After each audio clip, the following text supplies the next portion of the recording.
নমস্কার, আপনারা দেখছেন শিউলির হেসেল। সকলকে অনেক ভালোবাসা। আজকে আবারও আরেকটা পিঠের রেসিপি নিয়ে চলে এলাম। আপনারা সবাই বলেছেন যে আমার পিঠের রেসিপিগুলো খুব ভালো লাগে, আপনাদের খেতে ভীষণ ভালো হয়। আর সেই ভালো লাগার একটা কারণ থাকে, সঠিক মাপ। আজকেও তাই সঠিক মাপে এই পিঠেটা বানাতে হবে। আর এই পিঠেটা খেতে এত অসাধারণ, এত দুর্দান্ত স্বাদের হয়। আমার পরিবারের সবাই খেয়ে তো বলেছে দারুণ স্বাদের হয়েছে। তো আপনার পরিবারে কি বলছে সেটা জানার জন্য অবশ্যই আপনাকে বানাতে হবে এই পিঠার রেসিপিটা। চলুন শুরু করা যাক। গোবিন্দভোগ চালের গুঁড়ো আমরা এরকম এক বাটি প্রথমে নেব, আর এক বাটি নিলাম। টোটাল 2 বাটি গোবিন্দভোগ চালের গুঁড়ো। হাফ চামচ নুন দেব। এটা বেকিং সোডা দেব হাফ চামচের থেকে একটু কম। শুকনো উপকরণগুলো ভালো করে মিশিয়ে নেব।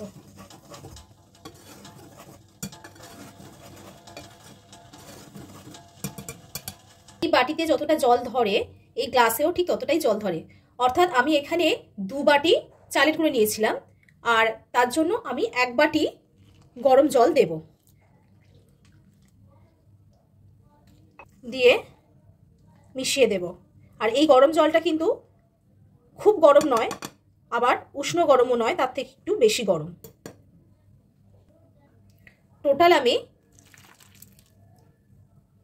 2 বাটি জল দেব, তবে অল্প অল্প দেখে নেব 2 বাটি লাগছে কিনা। আমি 2 বাটি জল পুরোই দিয়ে দিলাম, মানে গ্লাসের মাপটাই বাটির মাপ। এবার আমি হাত দেব, একটু হাত দিয়ে মেশাবো।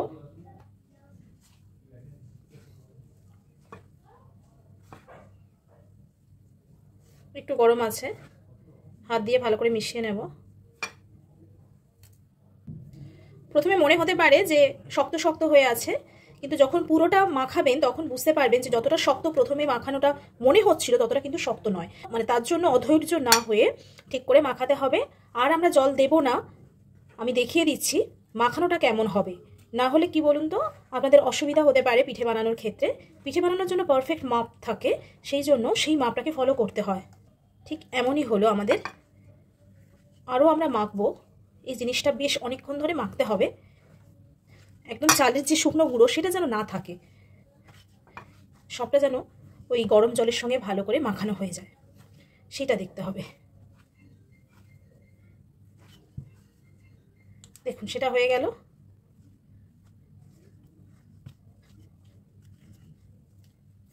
এটা উঠে আসছে। এইবার যেটা করতে হবে,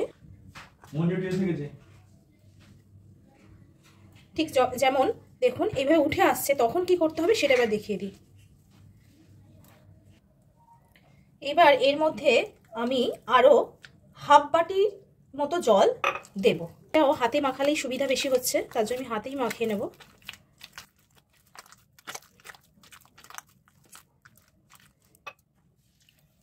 আর একটু জল দিলাম।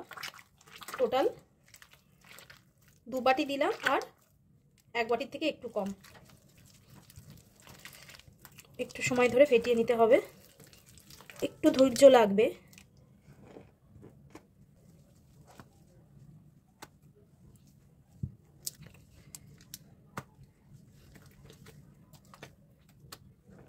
যা জলের মাপ বললাম ঠিক সেরকমই দেবেন। চালের গুঁড়োর মাপ অনুযায়ী একটু জলের পরিমাণ বেশিও হতে পারে, লাগতে পারে আর কি। তো এরকমই হবে। এটা আমরা 10 মিনিটের জন্য রেস্টে রাখবো। এবার এই মিশ্রণকে আমি 10 মিনিটের জন্য রেস্টে রাখবো। একটি কড়াইতে আমি জল গরম করতে দিয়েছি। জলটা হাই ফ্লেমেই গরম করতে দিয়েছি। জলটা যখন টকবক করে ফুটবে, একদম এখান থেকে ভেপার উঠবে, তখন আমরা পিঠা বানাবো। জলের উপর একটা ছিদ্রযুক্ত পাত্র বসিয়ে দিচ্ছি। এখানে তেল ব্রাশ করে নেব।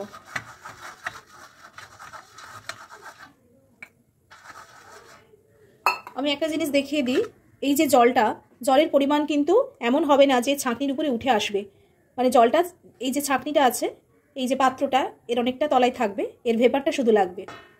এখন ঢাকনাটা তুলে রাখছি, জলটা ফুটবে, আমরা সেই পর্যন্ত অপেক্ষা করব। তেলটা ব্রাশ করে নেব ঢাকনাতে, এইটুকুই। এবার দেখুন জল খুব ফুটে উঠেছে, ভেপার বেরোচ্ছে জল থেকে। আমরা এইবার ঢাকাটা বন্ধ করে দেব। এবার ছাঁকনিটা দিয়ে দেব। 10 মিনিট পর ফিরে এলাম। দেখুন এই রকমই হবে, আঠালো। আমি যেটা করব সেটা দেখিয়ে দিচ্ছি। প্রত্যেকটা পিঠের জন্য ঠিক এরকম বল নেব, নিয়ে আমি যেমনটা দেখাচ্ছি একটু দেখিয়ে দিই।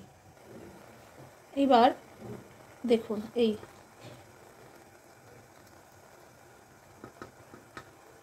ঠিক এরকমই দিয়ে দেব।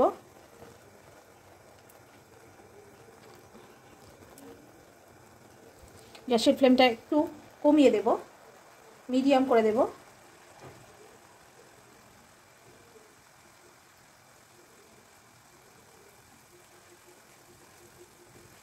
আমরা এই পাত্র থেকে এইভাবে বল করে এইভাবে দিয়ে দেব।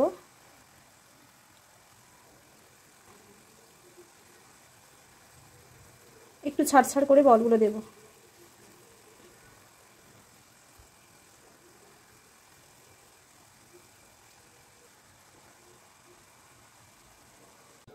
গ্যাসের ফ্লেমটা হাই করে দেব, দিয়ে আমরা 2 মিনিটের জন্য ঢাকনা বন্ধ করে রাখব।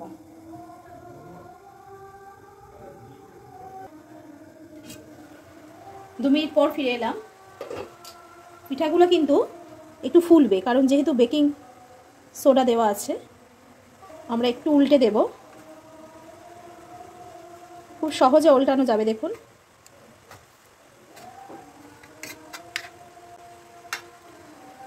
আবারও আমরা 2 মিনিটের জন্য ঢাকনা দেব হাই ফ্লেমে। 2 মিনিট পর এবার আমরা এই পিঠাগুলোকে আস্তে আস্তে তুলে নেব। খুব সহজে উঠে আসবে।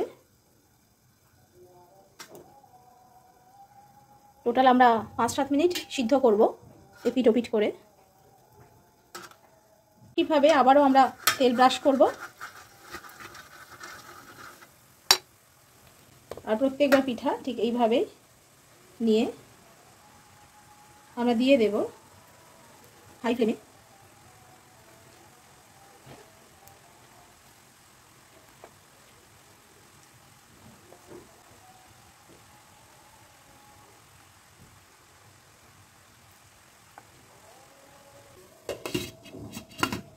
দু 3 মিনিটের জন্য।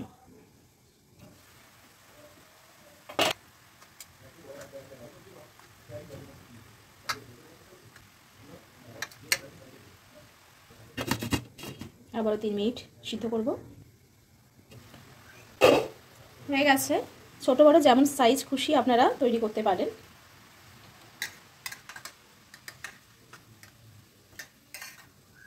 উঠে আসবে সহজে।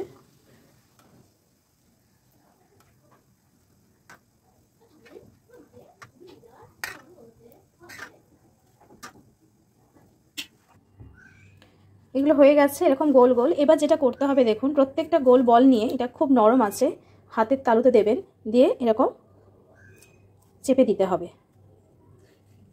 প্রয়োজনে হাতে একটু আপনারা তেল বা ঘি নিয়ে নিতে পারেন। তো প্রয়োজন আমার হচ্ছে না, কারণ দেখবেন অনেক সময় হবে না প্রয়োজন। আপনাদের যে একটা যখন বানানো হয়েছিল তেল ব্রাশ করে দেওয়া হয়েছিল ওই ঝাঁঝরিতে, সেই জন্য। তো এইভাবে আমরা বানিয়ে নেব। দেখুন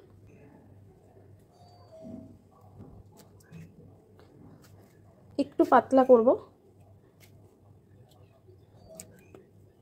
তাতে যে মিষ্টিটা বানাবো তাতে সুবিধা হবে। প্রত্যেকটা এরকম পাতলা করে নেব।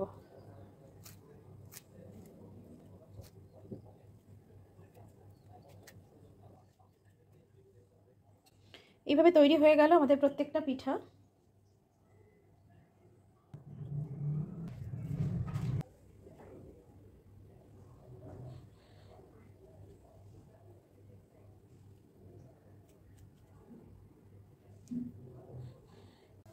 একটা ছোট কড়া বসালাম,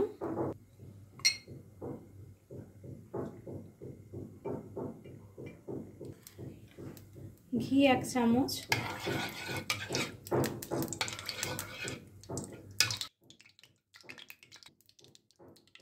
এবার গ্যাসের ফ্লেমটা মিডিয়াম থেকে হাইয়ের মধ্যে রেখে এক একটা করে পিঠে দিয়ে ভেজে নেব, বা সুবিধা মতো 2-3টে একসঙ্গে দিয়েও আমরা ভেজে নিতে পারি।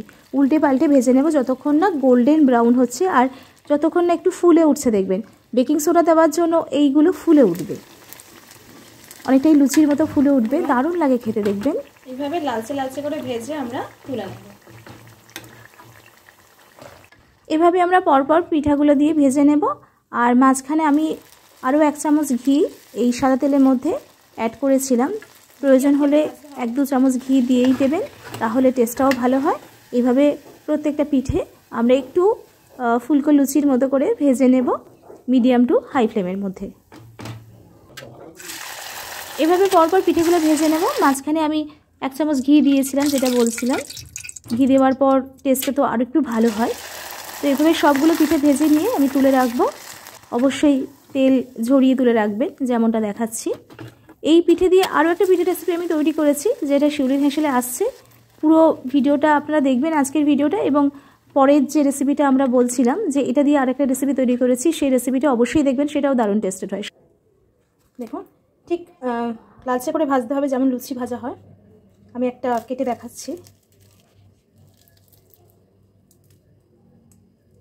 কত সুন্দর হয়েছে ভিতরটা।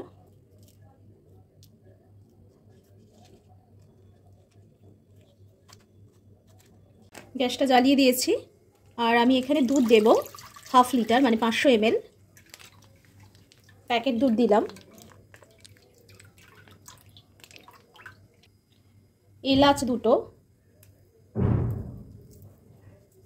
ফাটিয়ে দেব। এর সঙ্গে মেশাবো 1 বাটি গুড়, নলেন গুড় মিশিয়েছি। এবার একটু পাটালি গুড় দেব। এর সঙ্গে খোয়া ক্ষীর দেব 50 গ্রাম। সমস্ত উপকরণ দিয়ে গ্যাসের ফ্লেমটা মিডিয়াম করে এটা আমি ঢাকা চাপা দিয়ে রাখবো 3-4 মিনিটের জন্য।